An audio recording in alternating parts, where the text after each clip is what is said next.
I swear to God, we made a concerted effort to come back last week, and We it did. it was my fault. I'll take the blame. It was my fault. No, It was a technical error. It just didn't come together and happen.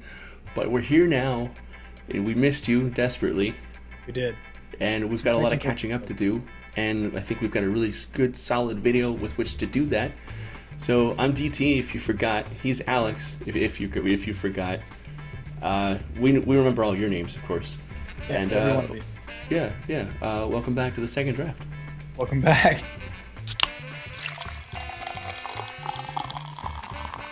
Don't call it a comeback. Yeah. Don't call it a comeback. Okay. Yeah. So this week what we wanted to talk about was beer because what better topic to come back to the second draft with?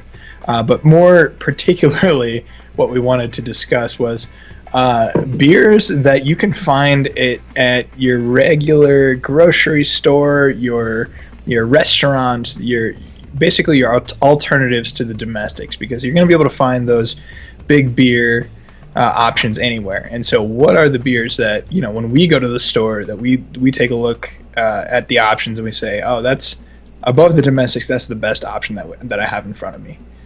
Beyond just in that craft beer realm. So, do you want to kick us off? Do you want to give us your first one? I think we've Yeah. got 5 each, right? We've got 5 each. Yeah. So Yeah. we'll keep this short. We'll keep it curt and sweet because we know you got wonderful, important things to do, and Like drinking beer. yeah, exactly. My first is obviously Fat Tire from New Belgium. I don't think there's any more American craft beer out there, and I will fight anybody who says that Fat Tire is less American than Budweiser, Coors, Michelob, or Natty Ice. And a friend of True. mine actually recently told me that anybody who says Natty Ice deserves to be kicked in the nuts, and I agree. Yeah, Fat Tire. It's a Belgian-style amber. It comes out of Fort Collins, Colorado. You can literally find it probably anywhere in the country at this point. It's well-rounded, it's malty, it's delicious, it's easily approachable, but also nuanced enough for your seasoned beer drinkers. And if you haven't already had like a million of them by now, you should probably just go out and buy a million now and just drink them all tonight while you're watching this video. True. Moving on.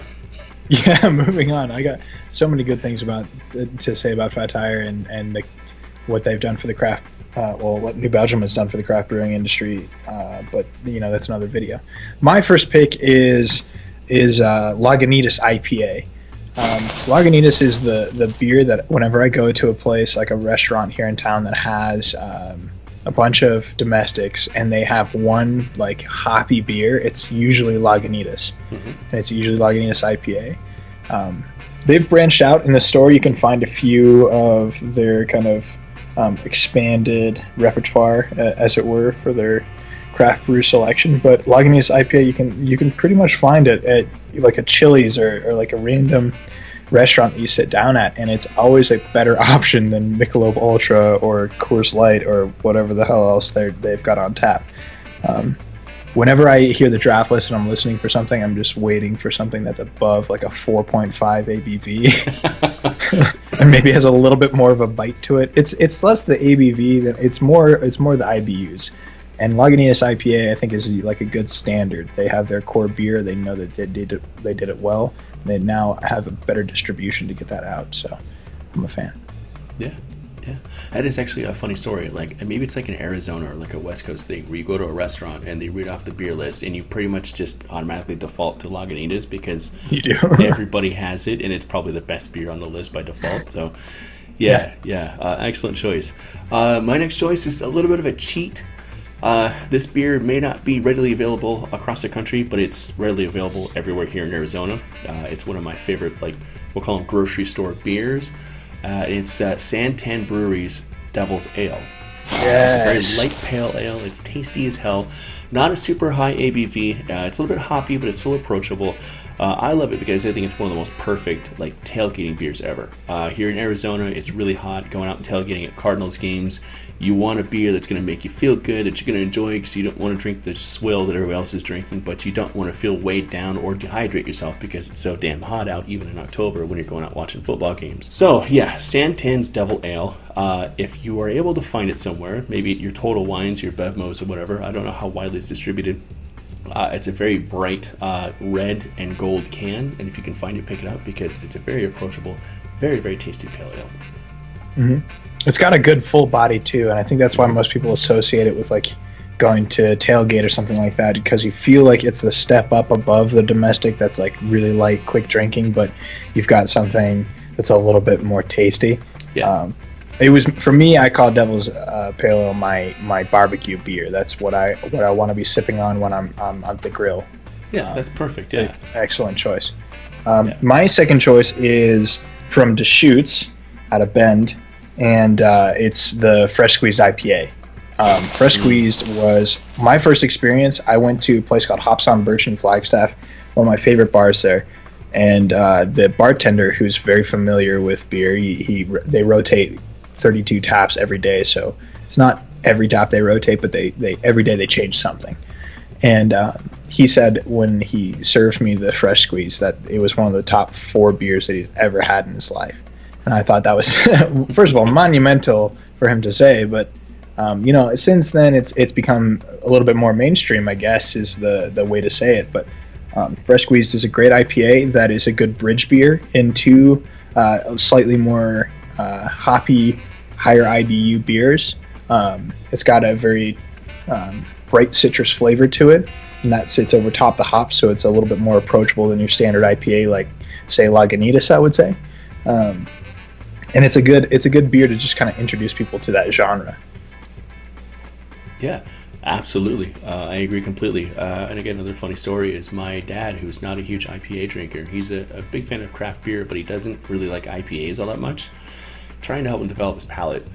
He's not a big fan of like the bitter, super hoppy, like face melting floral beers. But I had him drink a pint of Fresh Squeeze one night. We were out watching a basketball game or something, and he liked it a lot. And now, funnily enough, he's still not a huge IPA drinker, but he will go out of his way if we're at a restaurant to order a Fresh Squeeze. And I think I've actually even seen him buy some at the grocery store, believe it or not. So yeah. I think it's one of the seminal like gateway IPAs. It's one of those IPAs that are just good enough and just nuanced enough for seasoned drinkers, but yet also approachable enough for people who are trying to develop their palate and trying to understand what the whole IPA craze is all about. For sure. Yeah, definitely. Yeah. I'm next. I'm going to keep the Deschutes train rolling. My next beer is the Black Butte Porter. And I don't know if you can say enough good things about Black Butte Porter. No, I don't. It's available everywhere. If you can't find it via like a 6-pack, you can definitely find it in Deschutes' variety pack they put out in major grocery store chains. Incredibly well balanced, very tasty, very malty porter. Not terribly bitter, not horribly challenging, but nuanced and tasty, and it's got multiple levels of things going on. I think it's one of the best mainstream porters out there on the market. So Deschutes Black Butte Porter. Yeah, I would say also, just considering the fact that darker beers aren't necessarily as popular as the lighter beers, you're going to find Black Butte Porter a little bit more readily than you would, say, a lighter beer in even the Deschutes kind of repertoire, their arsenal. Sure. But to kind of continue on that point, my next beer, and this is 3 Deschutes in a row, is another Deschutes beer. Probably one of my top choices for go-to grocery store beers, because you don't find it in restaurants very often, is the Red Chair, the Northwest Pale Ale by Deschutes. I don't know what it is about this beer. It's just I'm a big fan of reds, and I'm a big fan of kind of big hoppy beers and pale ales. Recently, since being in the Southwest, a lot of the breweries, craft breweries here, they're really diving into pale ales in a big way because they want that refreshing, crisp, cool feeling when the heat's up, especially now in this going into the summer. But I'm a big fan of reds apart from that, and I think with Red Chair, they just nailed it. It's just absolutely perfect. Little touch of malt, but it really kind of drinks like a full-bodied pale ale. If you find a really great pale ale, it drinks like that with that red characteristic that big fans of red beers will love. And I think that's really what kind of sticks out to me about this particular blend. Deschutes just crushes it. I think they're one of my favorite craft breweries that's kind of getting into that mainstream level. And then the New Belgium, they're just back and forth, one beer after the other, doing really great things. Yeah, if I had to pick my two favorite genres of beers of all time, I think it might actually be the red IPA and the black IPA. I've had some amazing red IPAs. I've had some really terrible red IPAs. There's a balance you have to strike, and if you don't hit that balance, it just all falls apart. And Red Chair is not only fantastic, but again, it's readily available. If not via 6-pack, then via those variety packs that they pulls out. So yeah, excellent choice. Cool. My next choice is the 90 Shilling. Bells. From Odell, yeah. 90 Shilling is probably one of my favorite beers of all time. And if it's not already one of yours, then immediately go right now to your nearest grocer and pick one up, because chances are you will find it there. It's got a whole lot of stuff going on, and I keep going back and saying nuance in this video, but again, 90 Shilling is maybe one of the most nuanced beers I've ever had. It's malty, a little bit hazy. I don't believe it's pasteurized even. And I mean, we can get into the whole story about what the 90 minute means, or I'm sorry, the 90 Shilling means.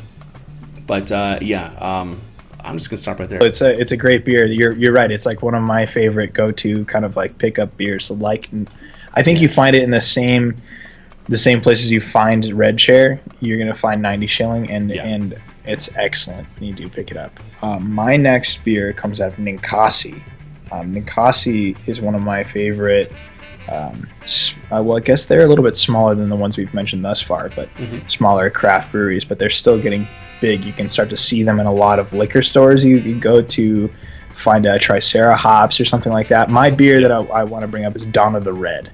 I talked about how much I love reds before. I don't have too much more to say about this beer. If I see it, I get it. That's really what it comes down to. Dawn of the Red is excellent. Compared to the Red Chair, I would say it's a little bit even a little bit more approachable to somebody that's maybe not familiar with reds or is more of a pale flavor fan. But it's just an excellent 6-pack you can pick up at your local gas station even sometimes. Even here in Arizona, Target carries the Dawn of the Red. So it's incredibly readily available here in Arizona. Hopefully it is where you are as well. Excellent choice. I think this is my last choice, my number 5 choice, not in any particular order. My last easily available grocery store beer is Bell's Two Hearted. Actually, excellent. Yeah. Business Insider recently did a story where they ranked the number 1 beer in every single state. They actually forgot a couple states. We won't discredit them with that. But Bell's Two Hearted. They are from Michigan, I believe. Yeah, Bell's is in Michigan. Yeah, I've been to Michigan. I've been all through the Lower Peninsula. I had a lot of beers. And I firmly believe that a lot of the choices for that 50 best beers in the country list was suspect, but I do believe that Bell's Two Hearted is definitely one of the best beers in Michigan, if not the country.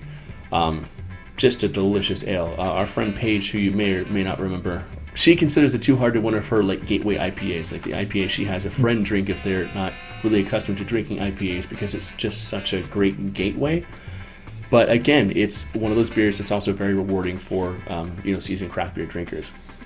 It's in Michigan. They distribute everywhere, like literally everywhere. I've been to Louisiana and they had it on tap. So you should be able to find it just about anywhere. And if you haven't tried it, shame on you, really. Go try it right now, because it's not only the best beer in Michigan, it's one of the best beers in the country, and you can find it anywhere in the country. So go. It's got a recognizable name too. That's what sticks out to me. And I think it's a testament to the beer itself that it's got a really frank. And I don't mean to start beef with any designers out there, but it's got a pretty terrible can design on it. It's just a fish. It's a couple fish that are floating around, and it looks kind of gross. It's like a weird brown and green can label with like an orange rim around it, and it doesn't bug me because I love the beer, and so I'll get it every time regardless. But that was one thing I felt like I should mention. You'll recognize it by that can. Don't be discouraged by it. The beer is excellent, is really what I'm coming down to. Yeah. Well, let's talk about that label a little bit, because I get exactly what you're saying, but I do think they're going for a very specific look and feel. I think they're going for that super approachable, not flashy, crazy it's like muted earth tones and like paintings of fish, and I really dig that simplicity. To me, their artwork is very like all American Midwestern, which is perfect for the top ranked beer in Michigan, because that's what Michigan's all about, is the Midwest. So, and fishing and camping and all that stuff. So yeah. Maybe we'll do another video on beer can labels and like don't judge a beer by its cover kind of thing. Man. I think that'd be a fun one. There are a couple beers out there that just jump to mind, and I'll get way off on a tangent if I dive into that too much. But let's talk about my last beer. My last beer is what I'm currently drinking right now, because it was at the gas station across the street. This is from Odell's as well. It's called Rupture. It's one of their newest beers, just released. I think it was in the fall of 2017, just very recently. Mm-hmm. Excellent beer. Basically, what they did was they wanted to call to mind their kind of grinding process, and so the beer is called Rupture because it describes what they do to the hops. There's an ingredient in. I mean, you're going to be able to describe this better than me, GT, but it's called lupulin.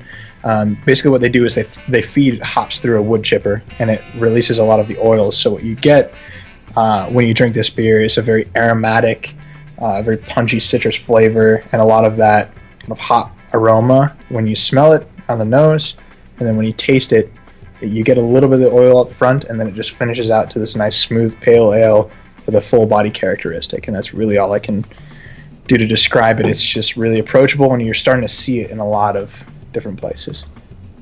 Yeah, it was actually supposed to be a limited run beer. It was supposed to be like a one thing time they tried it, and it caught on so wildly and became so popular that they've kind of just made it a mainstay. And like what you said is they built like a 2-story wood chipper basically. What they do is they take their whole hops. They're not ground, they're not pellets, their entire whole hops. They feed them through this massive wood chipper, so you get the entire hop along with the lupulin, which is like that yellowy, powdery substance found underneath the petals of the hop. So you're literally eating like every single active ingredient in that hop, and you can taste it every time you drink the beer because it's just super floral and super. It's not face-meltingly hoppy, but it's very, very pungent, which in a very, very good way. It's and everything they grind in that giant wood chipper they put into the beers that day, so everything is super fresh. Those active ingredients are just right up there at the forefront of the beer, and it's fantastic. And I'm so glad that so many people embraced it, and it's become almost a mainstream beer because it's just that good, and it's such a unique and interesting style on IPA that I'm honestly surprised nobody's tried up till now.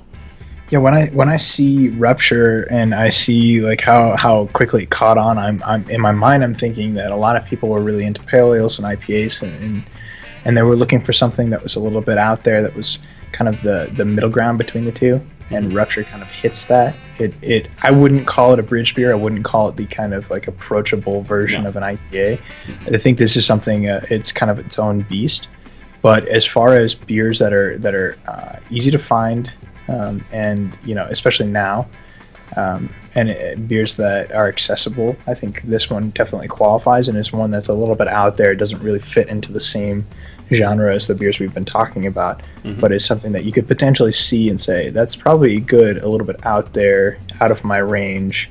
I want to give that beer a shot. Let's check it out.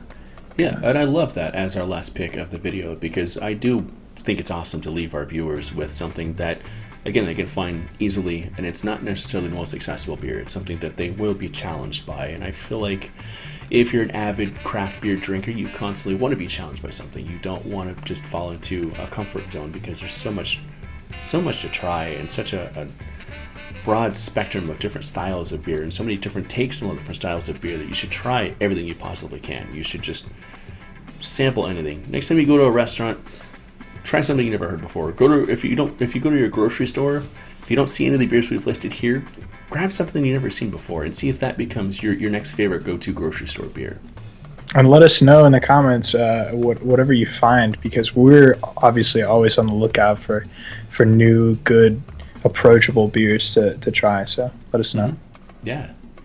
So thank you guys for sticking around and being patient while we've been gone for so long. the long absence wasn't intended, but it just kind of happened that way. But I, It's for one, life. am super glad to be back. I missed the hell out of this. So, Same. Yeah. yeah. Really stoked.